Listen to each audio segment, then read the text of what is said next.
and it's not explained. Is it just creepy villain, creepy magic? Ooh, this is so unserious in the best way. What? It's incredibly silly, and I love it. I'm sorry? I'm reading Harry Potter for the very first time.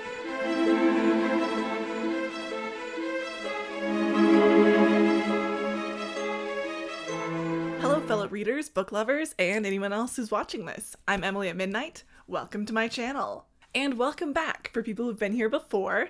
You might be surprised to see a slightly different setup. I just bought a new microphone, a new camera. Just a quick note, if it looks like I'm looking slightly to the left in this entire video, well, it's because I am. I got so excited about having a viewfinder that I forgot all about the lens and looked myself in the eyes in the viewfinder rather than looking at the camera. Whoops.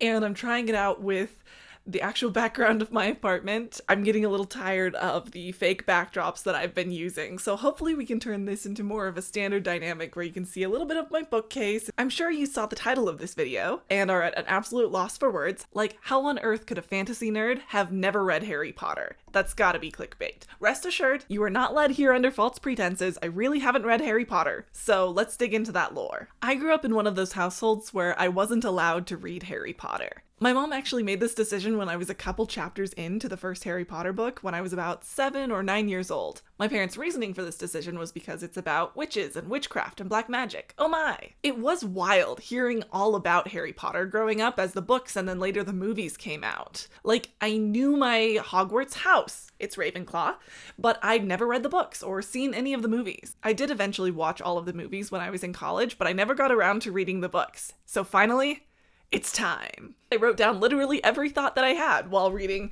Harry Potter and the Philosopher or Sorcerer's Stone, and I'm gonna take you along with me. I read this copy that my husband's had since he was a kid. It's one of the original covers, and it's a British copy, so it's actually Harry Potter and the Philosopher's Stone.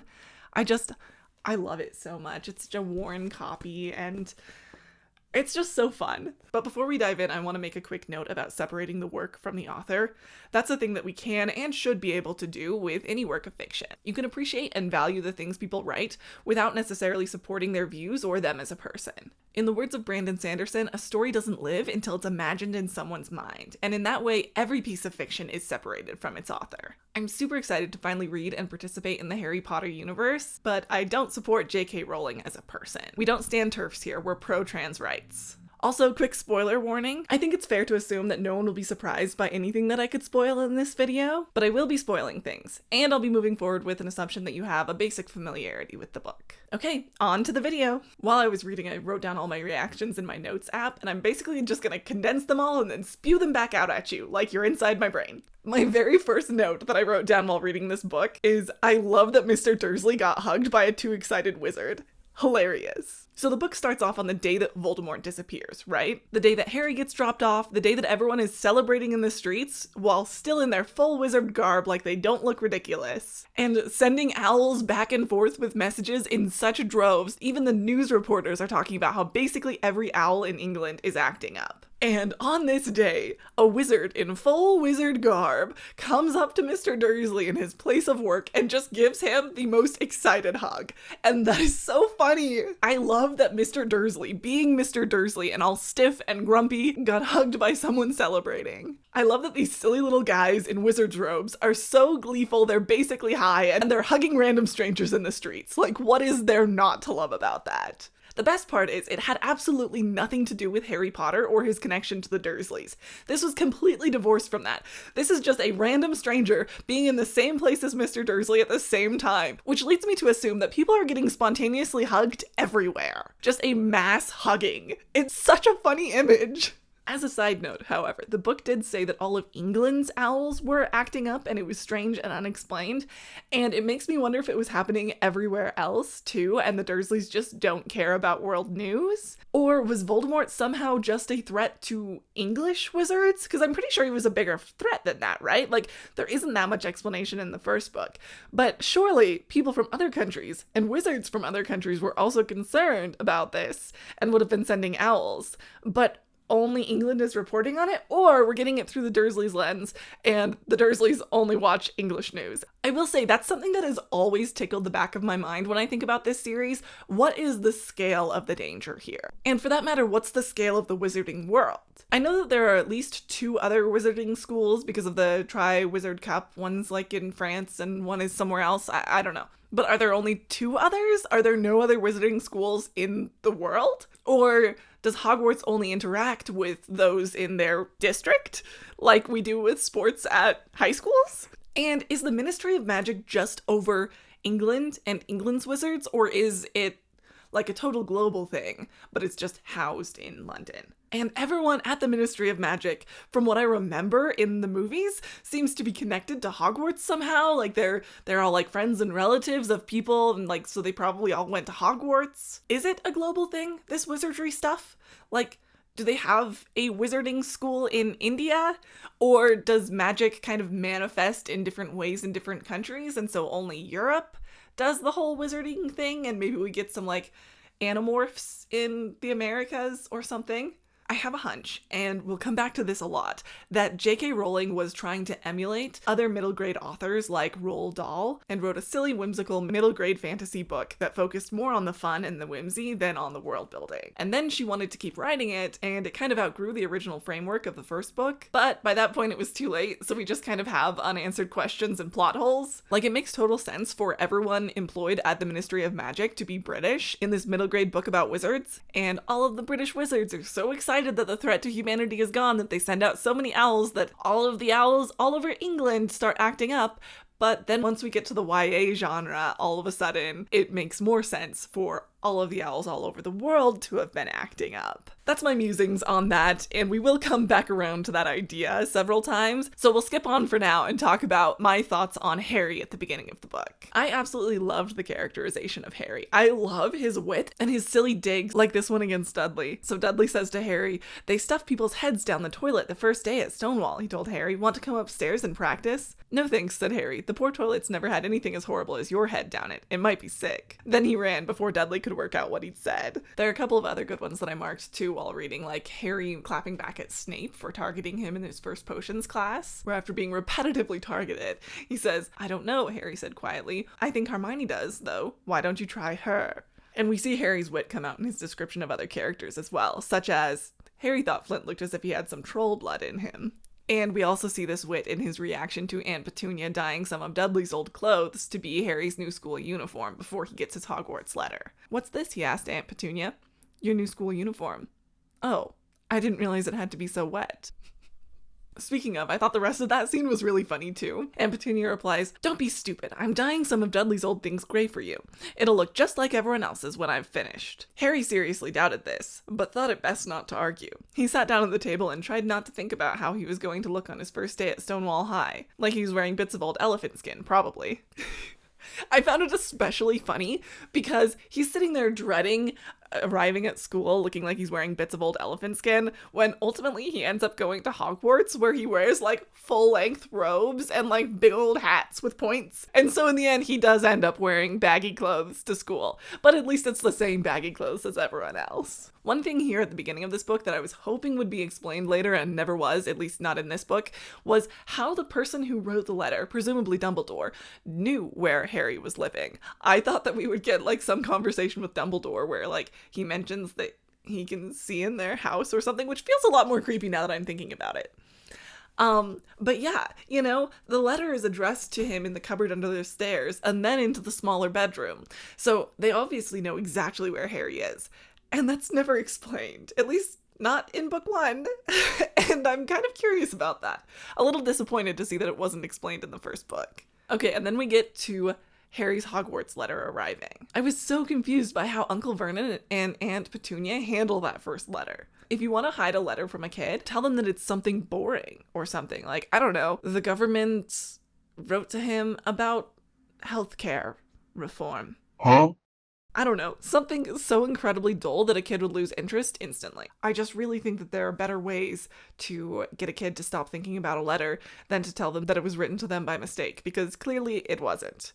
It had exactly where he was sleeping written on it. And the way that they approached it just made him more curious because he could tell that they were purposefully hiding something from him. I felt like the way that Aunt Petunia and Uncle Vernon handled it made them feel like very one-dimensional villains, or at least not very clever. And at first I was really frustrated by that, but ultimately I feel like it tracks. Uncle Vernon and Aunt Petunia aren't supposed to be smart, just bigoted, and having them be nuanced characters doesn't really fit the genre of this book. As I mentioned earlier, this book really felt like it was written like The Witches or Matilda by Roald Dahl. It has that air of whimsy and black and white thinking of childhood understanding, so one-dimensional villains really felt like the correct choice. Okay, more random things about Harry's time with the Dursleys. I laughed out loud when Harry stepped on Uncle Vernon's face.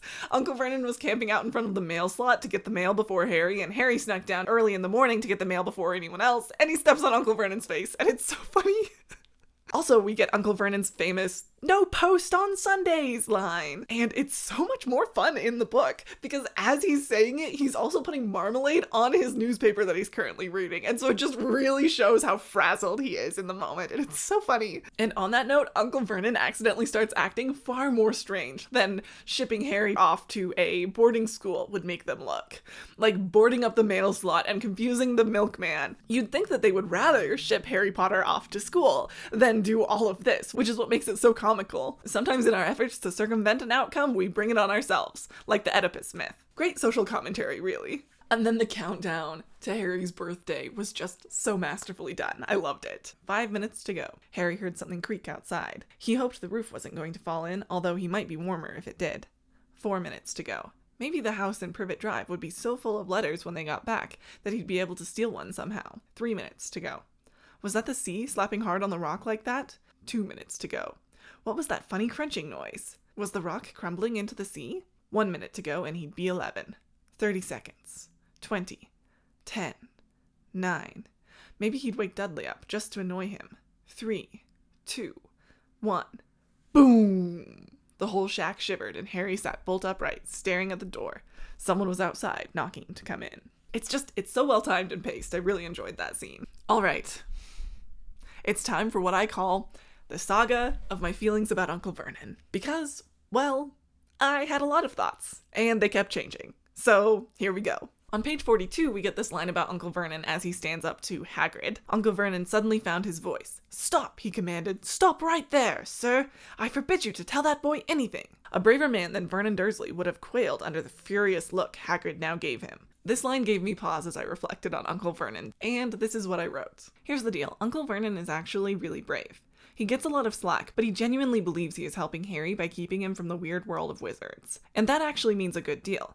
Up to this point, we only see the Dursleys mistreating Harry, and I do believe that their main reason for keeping him from the wizardry school is so that he doesn't end up making them look weird, but Hogwarts is a boarding school, which they should know, so if they really just hated him, you'd think shipping him off to school would be the easiest. The fact that they don't want to do that really shows that, in their misguided way, they're trying to help Harry, not just themselves. And to have Vernon stand up to Hagrid like that, he's got balls. I feel like this is the moment to point out that he is acting according to his values and trying to protect Harry, even to the detriment of himself, his wife, and his darling son. So, even though he's super misguided, I still think it's worth pointing out that he was doing his best. You can feel empathy and even respect without agreeing. And to clarify, I'm not excusing any harm to children. I'm just saying he's sincere. And then I got to this line 4 pages later. "Now you listen here, boy," he snarled. "I accept there's something strange about you. Probably nothing a good beating wouldn't have cured. And as for all this about your parents, well, they were weirdos, no denying it. And the world's better off without them, in my opinion. Asked for all they got, getting mixed up with these wizarding types. Just what I expected. Always knew they'd come to a sticky end." And I wrote this. Okay, yeah, so I've praised him enough. Uncle Vernon is a horrible person. Saying the world is better off without weirdos? That's the height of xenophobia and ableism, and I'm so not okay with that kind of sentiment. Oh, and he thinks hitting kids is okay. Also disgusting. Then Vernon put the last nail in the coffin here. "Haven't I told you he's not going?" he hissed. "He's going to Stonewall High and he'll be grateful for it. I've read those letters and he needs all sorts of rubbish, spell books and wands and then later, 'I'm not paying for some crackpot old fool to teach him magic tricks.'" And I wrote, oh, one of Vernon's main complaints is that Harry will need all sorts of things to go to Hogwarts and that's why he won't send him. Forget literally everything I once thought about Vernon at least sticking to his principles and trying to do what he misguidedly thought was right for Harry. It's actually just regular selfish abuse. And thus concludes the saga of Uncle Vernon.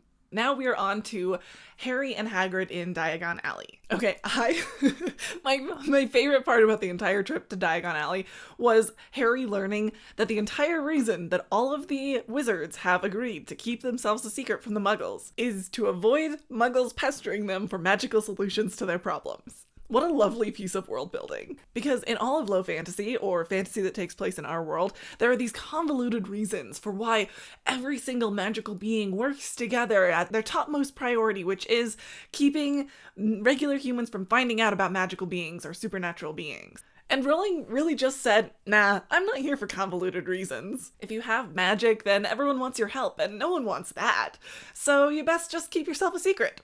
Chef's kiss. Amazing. And with that, all of the rules about who can use magic when, you can't use magic away from school unless you're a certain age, and all of that really just seems like silly bureaucracy tying up all of the magic in a very Terry Pratchett way. Basically just don't think too hard about the rules, they're arbitrary and silly to begin with. I'm really curious to see how all of this bureaucracy plays out later on in the series, because watching the movies I was under the impression that staying secret was a lot bigger of a deal than that, kind of like a vampire's urgency to keep themselves secret. I really like this vibe, it's really silly and trite, but it really sets itself up to stay silly, so if Rowling tries to up the ante, then she really has her work cut out for her, and I'm curious to see how she approaches it. A quick side note, on their way to Diagon Alley, we get this description. People stared more than ever on the train. Hagrid took up 2 seats and sat knitting what looked like a canary yellow circus tent. I don't love when people describe articles of clothing as circus tents. It feels really fat-phobic to me, like a way to make large sizes seem funny and ridiculous. You could just say Harry saw him knitting a large cloth that he couldn't make out. It's not that hard to not be rude. Okay, but we have to talk about the textbook names on Harry's book list. The books themselves have really classic textbook names, but the authors' names all seem like hilarious puns. We have a theory book by Alberta Waffling, because you waffle about theory, Transfiguration by Emmerich Switch, Herbs and Fungi by Phillida Spore, and a poisons book by Arsenius, which sounds just like arsenic. And obviously we get Fantastic Beasts and Where to Find Them by Newt Scamander, with that last name sounding suspiciously like Salamander. We get Self-Protection by Quentin Tremble, which sounds like Quit and Tremble. I mean, come on, these are pure gold. Okay, I couldn't figure out what the first 2 names were puns for, so if they are, and you know what they are, please put them in the comments below. I really want to know what they are. After the subway, we get to the Leaky Cauldron, and the scene was fine and dandy, but we did have a bit of a continuity issue that bothered me. Basically, the Leaky Cauldron goes totally silent 2 times in a row. We have the low buzz of chatter stopped when they walked in, and the Leaky Cauldron had suddenly gone completely still and silent. Now, you could argue with me, like, oh, but they mean different things. The first time the chatter stopped, and then the second time it went completely silent, so it must have been other noise that stopped. No, it means the same thing, and you know it. We don't have to play apologetics with the semantics here. If it gives the reader pause, it's an issue, and it gave me pause, it's an issue. Other random details from the Diagon Alley trip that I noticed are wizard money. Oh boy, wizard money. Why would you use a base 10 system or other increments that make sense? No. You've got to have 29 bronze knuts to a silver sickle and 17 silver sickles to a gold galleon. It's fun, it's silly, it's imaginative, and the accounting sounds like nightmarish stuff. Also, I love that Ollivanders has been making wands since 382 BC, 10 out of 10. And then Harry goes into the tailor's and meets Malfoy and gets a bad vibe from him right off. In fact, he says that he reminds him of Dudley, which I thought was really interesting, and it was fun to see that Harry follows that intuition and gets a bad vibe from Malfoy right away. I feel like based off of the movie, or maybe just my poor memory, I thought that Harry got a bad impression of Malfoy specifically just because he didn't like Ron, but no, it was way deeper than that. Harry could sense what kind of kid Malfoy was, and boom, we learned another thing about Harry. He has keen intuition and he follows his gut. And he is a pretty good judge of character. And on to Hogwarts. I ate up every single moment with the Weasleys at the train station. It was so lovely. I loved that so much. Basically, any scene with a Weasley in the entire book was just a great scene. I'm a big fan. I can't wait to see Harry's relationship with the Weasleys grow in future books. Also, apparently Ron is meant to be tall and skinny, which is fun characterization, but Rupert Grint will just always be Ron to me. So The intro scenes with Ron and Harry on the train was just really lovely.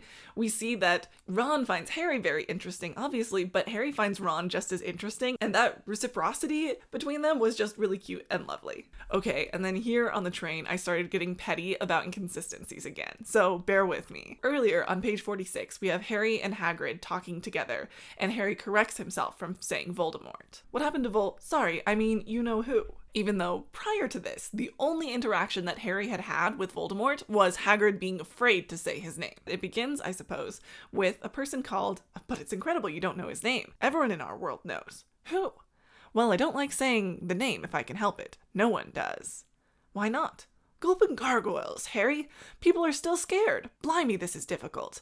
See, there's this wizard who went bad. As bad as you can go. Worse than worse. His name was... Hagrid gulped, but no words came out. Could you write it down? Harry suggested. Nah, can't spell it. All right. Voldemort. Hagrid shuddered. Don't make me say it again. And the only time that Harry has ever heard the phrase you-know-who was just this quick moment from Hagrid. Reckon Dumbledore's the only one you-know-who was afraid of. Didn't dare try taking the school. But now, all of a sudden on page 75, we have Harry knowing not to say his name. That's the house you-know-who was in. Yeah, said Ron. Harry turned this news over in his mind. He was starting to get a prickle of fear every time you-know-who was mentioned. He supposed this was all part of entering the magical world, but it had been a lot more comfortable saying Voldemort without worrying. Which he had never actually done to this point, because he knew to say you-know-who from the very first time he ever mentioned him, apparently. And again on page 80 we get this moment. And until Hagrid told me, I didn't know anything about being a wizard, or my parents, or Voldemort. Ron gasped. What? Said Harry. You said you-know-who's name, Ron said, sounding both shocked and impressed. I'd have thought you of all people. I'm not trying to be brave or anything, saying the name, said Harry. I just never knew you shouldn't. See what I mean? I've got loads to learn. So Harry knows not to say the name before he's ever told not to, but then forgets and says it because he never knew not to? Huh? Huh? Let's just bypass that for now because, well, it doesn't get resolved. But other things that happen on the train, we meet Hermione for the first time, and I love how annoying she is. In the movies, and well, maybe it's just because of how much I love Emma Watson, but in the movies I never really got the vibe that she was that annoying. But in the book, she is the perfect annoying little girl. It's so lovely. Then we get to Hogwarts, and the Sorting Hat was gatekept from first years? What? I didn't know that. They're all scared of this test that will sort them into houses because their older siblings lied to them and told them all these fanciful stories? That's so funny. Also, the Sorting Hat sings a silly little song about himself.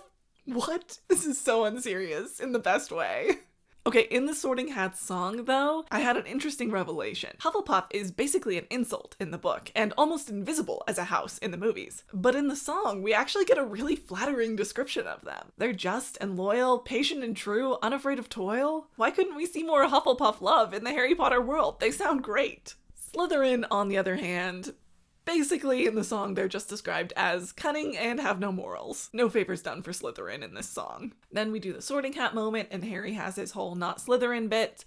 But you know what stuck out with me a lot more than that? Fred and George catcalled Lavender? Brown Lavender became the first new Gryffindor, and the table on the far left exploded with cheers. Harry could see Ron's twin brothers catcalling. Please say that word was used more liberally in England in the 90s, and it could just mean like whooping or cheering or something, and not actually catcalling, because she's 11. And then we get Dumbledore's wanting to say a few words before they dive in. Nitwit, blubber, oddman, tweak. Thank you. I laughed so hard when I got to that part. It was just so unexpected. It's that amazing random middle grade humor. Like, just the chaos of it is lovely. Oh, and another oddity that I loved. Apparently they all just sing the Hogwarts song to whatever tune they want. What?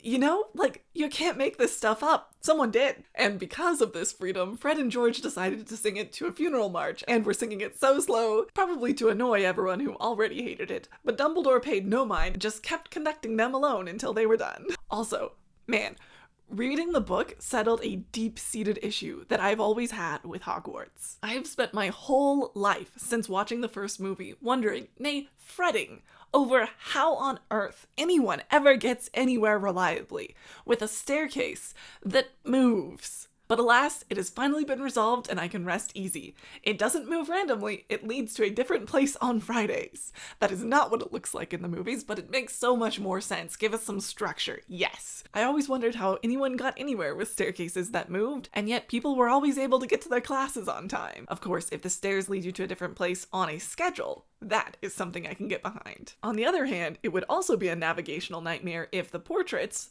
aka one of the most commonly noticed landmarks when you're trying to find your way around somewhere, are constantly looking different because the subjects are off visiting each other. No wonder Harry constantly got lost. Also, the way I screamed when Harry had a dream that Professor Quirrell's turban told him to transfer to Slytherin because it's his destiny. Oh man, knowing the secrets to this book when you read them makes it so much more eerie, not less. Oh, but I got so mad in Potions class with Snape. He basically just waltzes into the classroom telling off Harry for being full of himself for being a celebrity despite the fact that he doesn't know anything about Harry or his upbringing. And then he starts asking him all of these super specific questions that no one was prepared to answer. And then he says this: "Thought you wouldn't open a book before coming, eh, Potter?" Harry forced himself to keep looking straight into those cold eyes. He had looked through his books at the Dursleys, but did Snape expect him to remember everything in 1,000 magical herbs and fungi? And the rage that I felt! It was so unfair and so unreasonable, and I was so glad that later in the scene Harry clapped back with his wit about the "why don't you ask Hermione" line that I mentioned earlier. But then Snape still claps back with this comment: "You, Potter, why didn't you tell him not to add the quills? Thought he'd make you look good if he got it wrong, did you? That's another point you've lost for Gryffindor." Which is not what happened. Harry didn't know to do that either, man! Come on! Snape is just a nasty person. Like, who pulls this sort of thing on anyone, let alone kids? Luckily, these sorts of scenes are balanced out with wonderful moments like Harry's glee as he figures out that he's actually pretty good at riding a broomstick. Man, that scene really made me feel like I was flying. And then McGonagall sees him catch the Remember-All and just immediately signs him up to play Quidditch for her house so they finally have a fighting chance. Everything about that scene was so hilarious because McGonagall is like this really stern, stoic lady, and so to have her get super hyped about this little kid who can play Quidditch, it's a great moment. And after this, we get to see Harry practicing playing Quidditch, and that part's super fun too. But also, he didn't miss a single ball on his first try. Really? Like, that's inexplicably good. Also, Peeves. All throughout this bit, we're introduced to Peeves. Peeves is such a great character, and I love that he annoys everyone equally. It's excellent. Oh, and honestly, I was surprised to see that Harry and Ron are actually just little troublemakers. You know, in the movies, I kind of thought that the chaos just followed them, right? But here we are, in the books, with Harry and Ron basically just looking for any reason to fight Malfoy. Over and over again. Some of the time they're standing up for other people like Neville, and other times it's because he insulted them. But sometimes it's for absolutely no reason at all. He just challenged them to a wizarding duel and they're like, yeah, cool, let's do it. Come on, guys. Am I the drama? Oh man, and then after the Wingardium Leviosa scene. Wingardium Leviosa. Stop. You're going to take someone's eye out. Where Hermione corrects Ron. He's talking to Harry afterwards and says, "It's no wonder no one can stand her," he said to Harry as they push their way into the crowded corridor. "She's a nightmare, honestly." And she hears it and it makes her cry. It broke my heart. Yes, she's a bit of a know-it-all. And when you feel humiliated, you can vent about it to your friends. But that was rude, and he said it in front of other people, namely her. And it's just so sad, because childhood and adolescence is so hard, you know? We get hurt, and we hurt other people, and it all hurts, and I just want to cry for poor Hermione. My camera died, so I had to charge it really fast. But thankfully, Ron and Harry are actually pretty aware of Hermione after this, and notice that she's missing when the troll attacks her. And oh man, that fight. What? Harry stuck his wand up the troll's nose? And Ron saves the day with the spell that he just learned, Wingardium Leviosa, with the Trolls Club. And then after that fiasco, Hermione sticks up for them when they're in trouble for being out and about when they were all supposed to have left because of the troll. So they all helped each other and just ended up becoming friends because of it. And I love that origin story. Very cute. And then things move forward with the plot, and our heroes are pretty sure that Snape is the one bullying Quirrell, not Voldemort, and that Snape is therefore the one working for Voldemort and trying to get the stone for him. And I gotta say, things look pretty sus for Snape throughout the book, but certainly no less at the Quidditch game. "I knew it," Hermione gasped. "Snape, look!" Ron had grabbed the binoculars. Snape was in the middle of the stands opposite them. He had his eyes fixed on Harry and was muttering non-stop under his breath. He's doing something, jinxing the broom, said Hermione. And then Hermione decides to try and stop him. Hermione fought her way across the stand where Snape stood and was now racing along the row behind him. She didn't even stop to say sorry as she knocked Professor Quirrell headfirst into the row in front. Reaching Snape, she crouched down, pulled out her wand, and whispered a few well-chosen words. Bright blue flames shot from her wand onto the hem of Snape's robes. So Hermione, going to save Harry from Snape, knocks Professor Quirrell on his face. Which in the process actually saves Harry. I love, but also just the idea of knocking basically Voldemort over on your way to stop someone else is just hilarious. Absolute peak comedy. And then we come to Christmas break, where Fred and George are apparently bouncing snowballs off the back of Quirrell's turban, aka Voldemort's face. Everything about Christmas in this book is just lovely. Like when Hagrid is drunk at Christmas dinner and gives Professor McGonagall a kiss on the cheek and she blushes. It's just lovely found family Hogwarts vibes. And Mrs. Weasley making Harry a sweater because she doesn't know what he'll get for Christmas. So sweet. And Fred and George seal my love of that scene with their hilarity. You haven't got a letter on yours, George observed. I suppose she thinks you don't forget your name. But we're not stupid. We know we're called Gred and Forge. I laughed about that for like a solid half hour. Later in Christmas break, the 11-year-old mentality is absolutely pegged in Harry and Ron and Hermione going through the library together to look for information on Nicholas Flamel. Their methodology is looking for an interesting book, pulling it off the shelf and fanning through it, which is absolutely how an 11-year-old would research in the library. Are you kidding me? That's how I research in the library. And then we move on and there's more Quidditch games. And look, it's nice that Snape volunteered to referee for the next Quidditch game after Harry nearly got thrown off of his broom. It's good that Snape cares enough to not let kids get unalived. Okay, I'll give him that. Big whoop. But he's no angel, let's make no mistake. He personally bullies children. So sorry if I'm not about to saint him for preventing children from dying. Oh, and then when our trio finds out that Hagrid is personally raising a little dragon that he absolutely should not have, we get the best line in the entire book. Hands down, I'll take no notes. Hagrid, you live in a wooden house! After that, they smuggle the dragon to Charlie and get caught being out at night and get detention in the Forbidden Forest, etc., breezing over all of that. Then Harry, Ron, and Hermione set out in the middle of the night to stop who they assume is Snape from getting past all of the traps and getting to the Sorcerer's Stone. But in the Commons Room, as they're about to sneak out, before they can, we get this lovely scene with Neville trying to stop them. "You're going out again," he said. No, said Hermione. "No, we're not. Why don't you go to bed, Neville?" "You can't go out," said Neville. "You'll be caught again. Gryffindor will be in even more trouble." "You don't understand," said Harry. "This is important." But Neville was clearly steeling himself to do something desperate. "I won't let you do it," he said, hurrying to stand in front of the portrait hole. I'll fight you." "Neville," Ron exploded, "get away from that hole and don't be an idiot." "Don't you call me an idiot," said Neville. "I don't think you should be breaking any more rules. And you were the one who told me to stand up to people." "Yes, but not to us," said Ron in exasperation. And then Hermione hits him with a Petrificus Totalis and paralyzes him as they sneak past. But I just really love the whole "yes, but not to us" bit. Like, if that ain't a metaphor for life, you know? You teach people to stand up for themselves and they might just learn that lesson. Teach someone not to cave to peer pressure and they might just start to ignore societal pressure. Teach people to question and they might just question you. This is just one of those moments in the book that felt so real, so human. That's all. And then we dive into the gang passing through all of the traps and puzzles, trying to race who they assume is Snape, but is actually Quirrell, to get to the stone. And I had a thought. I've seen all of those interviews with the directors saying that they thought Hermione was an underrated character in the book, and so they tried to make her shine more in the movies. And I've seen all the opinions about how Ron was done dirty as lines of his were given to Hermione in the movies, etc.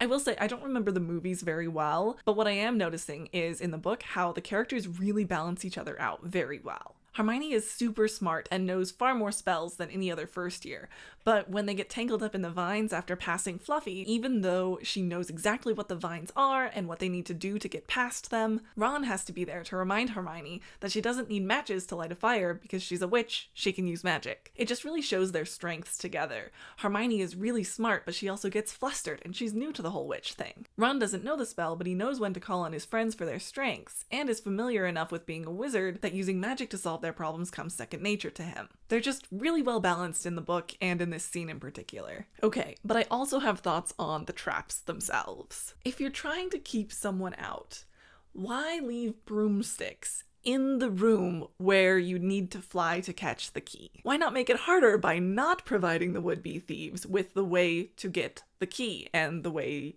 to solve the puzzle? For that matter, why have the key in the room at all?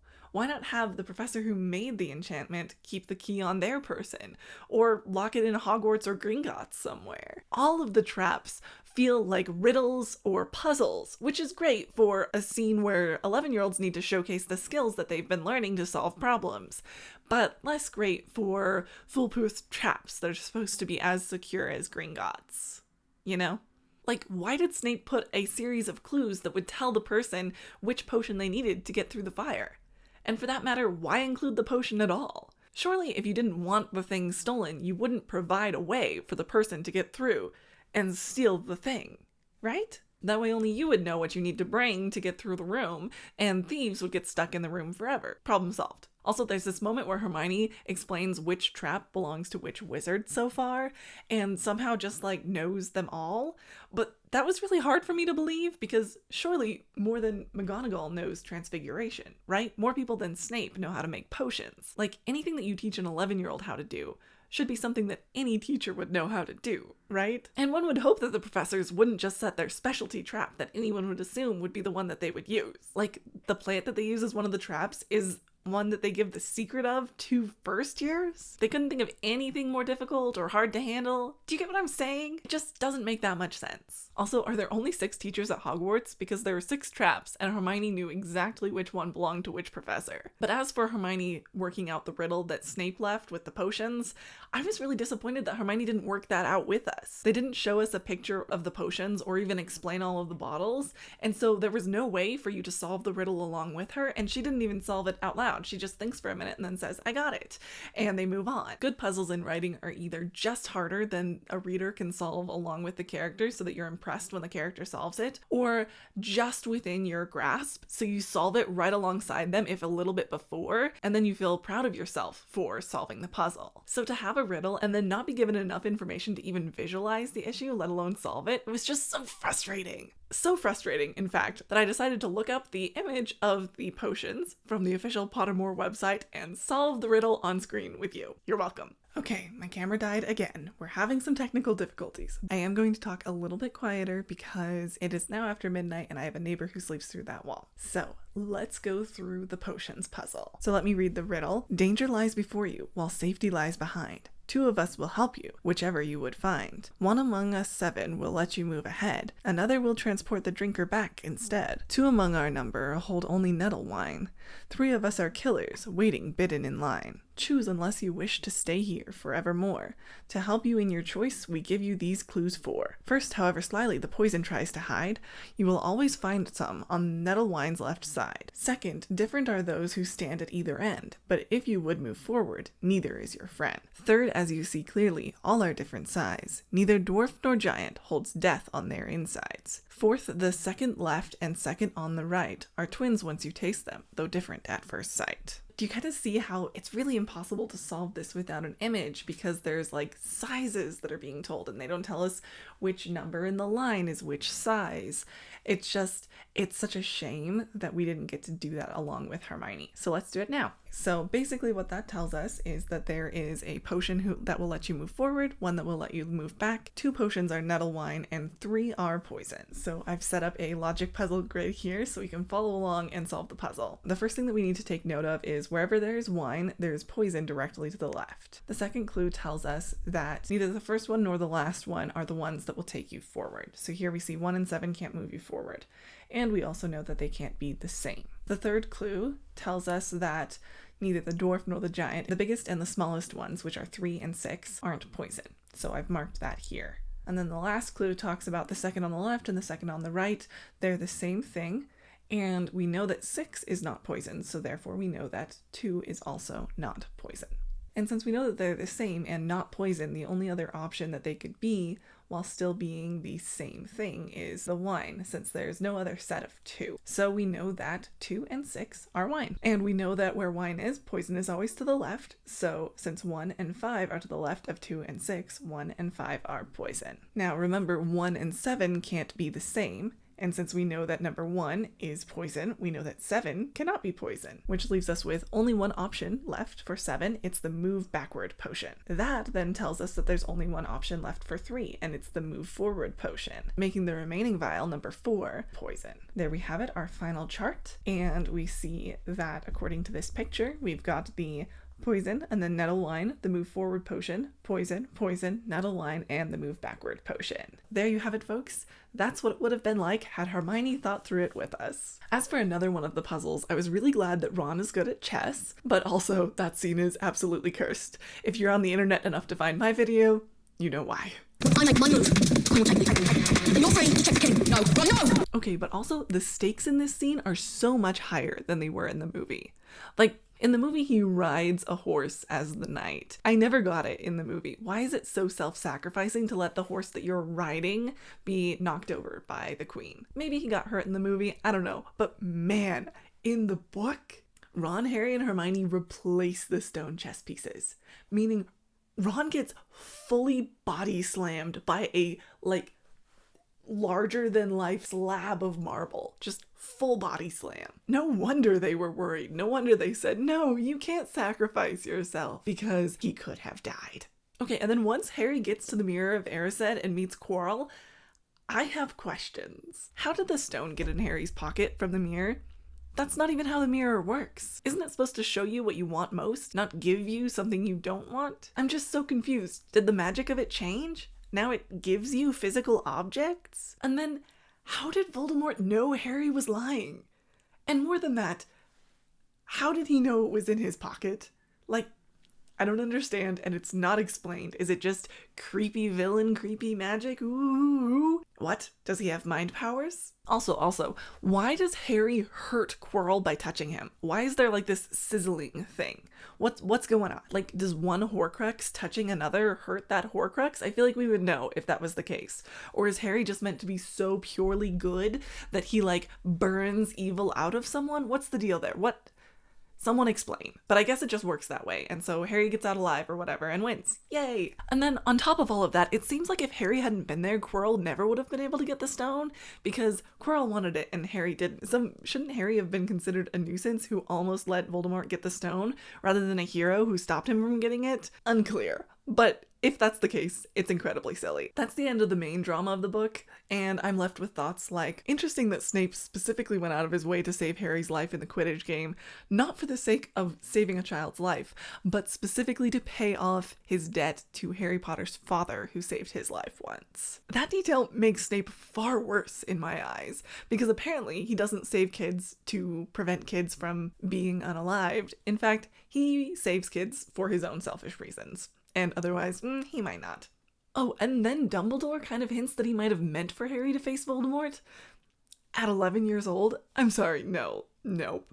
That is far too sadistic. Oh, and at some point during the book, Dumbledore just casually slips in there that he doesn't need a cloak to turn invisible. I'm sorry? That feels a little too OP, especially given that I think that specific invisibility cloak is one of the Deathly Hallows and one of the most powerful things, and Dumbledore can just do that? What? Oh, and then Dumbledore giving away last minute points to make sure that Gryffindor wins. Classic middle grade book. Classic way to create a happy ending. But at least Neville got points too, because yes, thank you for recognizing that bravery. It is absolutely a form of bravery to stand up to one's friends, peers, family, etc. So that was my read through of the book. I have some final thoughts about the themes of the book and just overall reactions as well. I've heard some people dislike the book because they feel like it supports or too vividly portrays CA. I'm abbreviating that for YouTube purposes. Here's the deal. CA happens. It shouldn't, but it does. And reading about this sort of abuse can help kids process it. Reading a book about being whisked away from all of your problems into a fantasy world, I think that's lovely all on its own as well. I think seeing CA depicted in a book as a child who was not abused is an excellent learning opportunity, can help build understanding and compassion and empathy. Here's the thing, including scenes where things that we don't agree with happen is not necessarily a bad thing, CA included, because depicting life is an important part of fiction. And Harry being put in stressful situations at Hogwarts, for example, I am totally fine with, because kids want to fight dragons. You know, kids want to go on these adventures and they want to see that they can do hard things. We can have this sort of danger and fear in books, even if we wouldn't want kids to experience that in real life, and we're not necessarily condoning it. I don't think that anything about Harry Potter condones CA in any way, because it is very clearly shown in a negative light. Ultimately, I really liked this book. It carried the magic of Shel Silverstein's poems, the chaos of Terry Pratchett's systems, the whimsy of Roald Dahl, and the poor decision-making of 11-year-olds. And it wasn't too bogged down by things that don't make sense. It's really fun to see Harry whisked away to a world of magic, learn magic, make friends, and find his strengths. I'm really excited to continue on with the series, so if you're interested in following along as I continue to read the Harry Potter series and create other bookish content like this, then please subscribe to my channel and like this video so that it is boosted in the algorithm. Thank you so much for watching, and stay tuned for my reaction to Book 2, Harry Potter and the Chamber of Secrets. Oh, and make sure to follow my Instagram and Goodreads, which are Emily at Midnight, and my other socials are linked in the description below. Have a wonderful day, treat people with respect, and pick up a book.